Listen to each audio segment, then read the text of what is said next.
Hi guys, today in this video, I will show you the current budgie pairs that I have in my aviary and what mutations I am looking forward to get from my breeding pairs.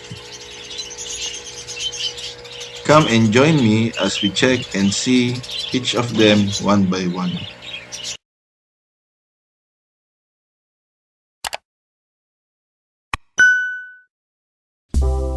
Our first pair here is a pair of back-to-back golden face cobalt opaline clear wings. People often call this mutation rainbow. I am looking forward to produce offspring similar to them, and I am also expecting to produce rainbow materials from this pair. As you can see, although the hen is not crested, I am still expecting this pair to produce a few crested birds, as the male has a crest in its head.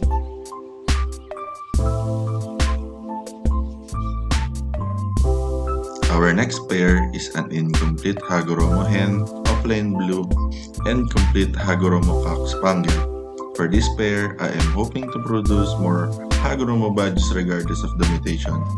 This pair can produce both opaline and spangled badges.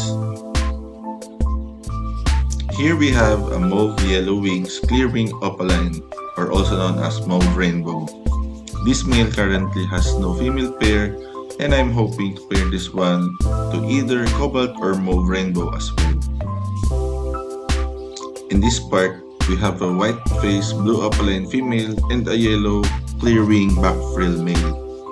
Both birds are hagobreed or has a Hagoromo genes in them, and I'm looking forward to see if this pair can produce a visual Hagoromo. Here we have a crested full body gray wing female and a yellow face blue clear wing male. The female carries a Hagoromo gene, however the male doesn't. I am intrigued to see if this pair can produce a Hagoromo even by a long shot.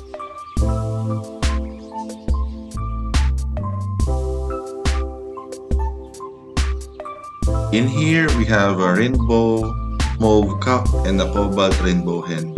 This pair is already a proven pair, however produced only a single offspring from the last clutch, hoping to produce more chicks this next clutch. And here we have a back-to-back rainbow pair. As you can see, they already have some eggs. Hopefully all eggs are fertilized and all chicks can survive.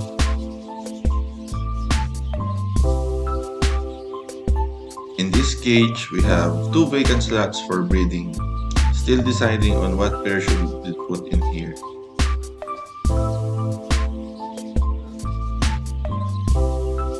Here we have a beginner parents, a recessive pied female and a blue-gray wing male. They currently have 1 chick and I'm excited to see it with full feathers.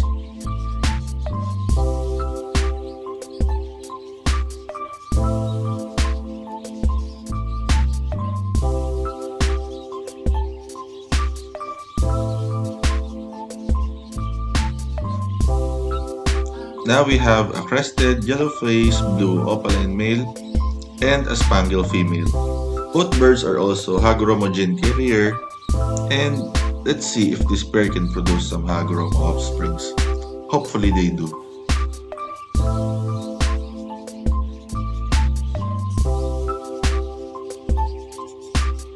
Right here we have a yellow-faced mauve full-body gray wing male and an incomplete Hagoromo blue opaline female. Sadly for this pair, the chicks from previous clutch did not survive. Hoping to do better this next clutch. I wish to see a visual Hagoromo produced from this pair. In this cage, we have a dominant pied female and a spangled male. Both birds carry a Hagoromo gene, so we are also hoping to see this pair produce some Hagoromo badges. This female is one of the few dominant pieds that we have left in the aviary.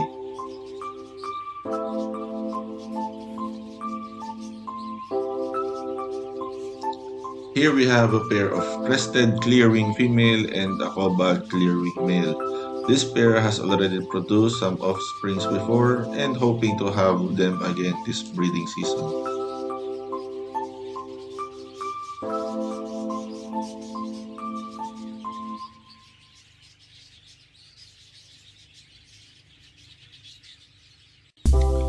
Here we have a pair of Hagoromo breed birds, a dark green opaline female and a back frill normal green male.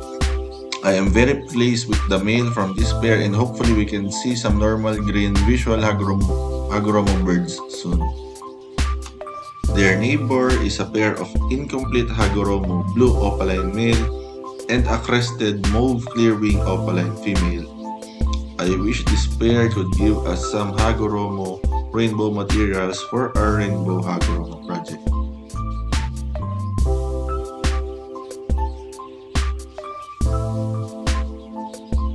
In here we have a pair of opalines, a blue incomplete male and a green back frill female. Also, a Hagoromo project pair of birds.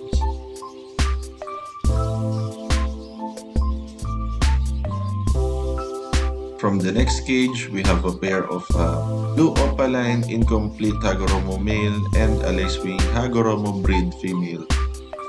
Since we acquired the female, it's been in the aviary already for quite some time.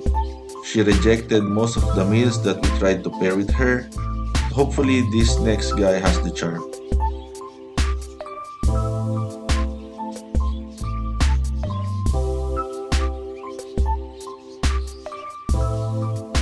Here we have a Hagoromo pair of complete opaline green male and incomplete opaline blue female. These birds were already proven from their previous other pairs and hopefully this pair produces good offsprings as well.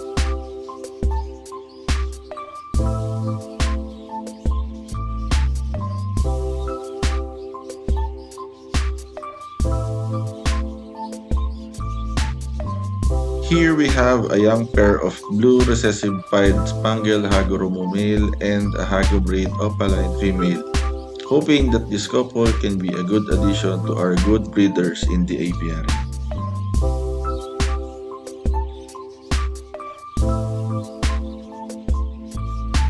Below them are a pair of double factor spangled male and dominant pied female.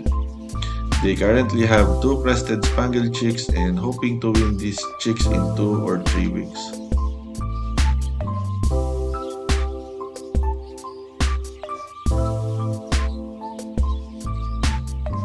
Here we have a crested green opaline male and blue crested opaline female. They also currently has a blue opaline offspring. Here is a proven pair of crested golden face opaline clearwing male and a Hagoromo blue opaline female. This pair already has produced a yellow face clearwing incomplete Hagoromo and hoping to produce some more this next clutch.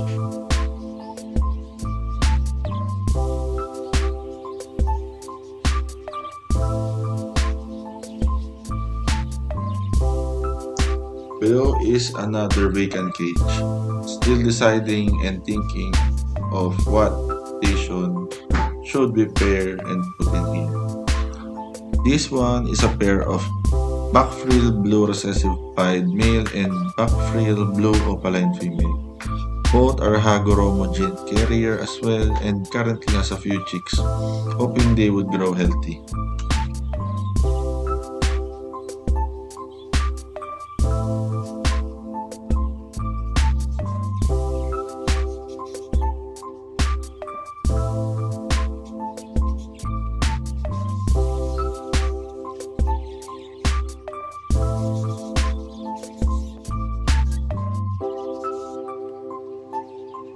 The next pair is a back frill dominant pied male and a blue opaline female. Both are Hagoromo breed carriers.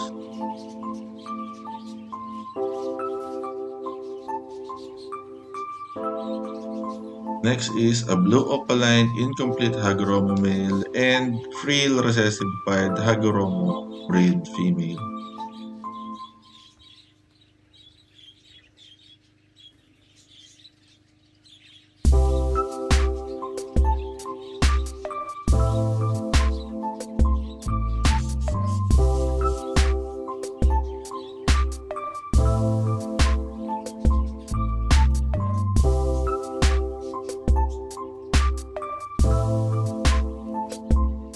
This one is a pair of crested gray-wing female hagobreed and a yellow-faced opaline blue male.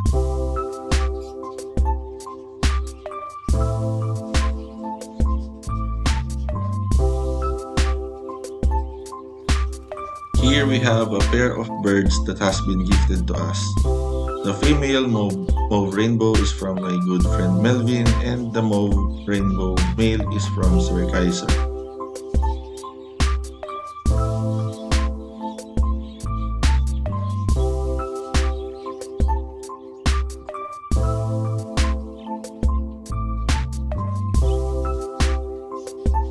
This pair we have a gray-wing incomplete Hagoromo male and violet spangle incomplete Hagoromo female. Both birds are basal or has no breeding experience yet.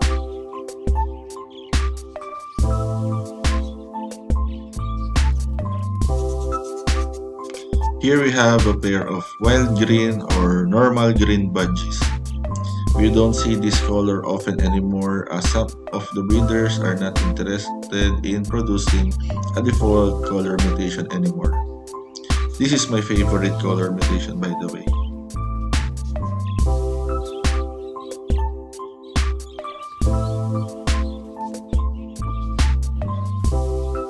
A pair of blue-gray wing backfrill male and a backfrill female. This male has been in the aviary since we transitioned from keeping African lovebirds to parakeets. Meaning, this bird is already old.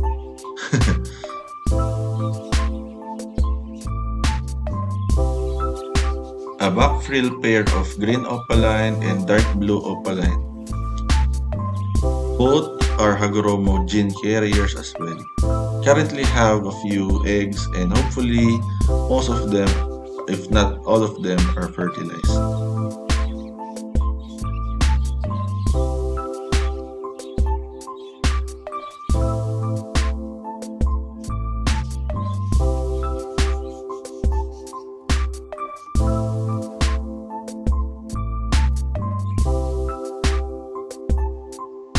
This one we have here is a pair of normal blue incomplete Hagoromo female and a clear wing male.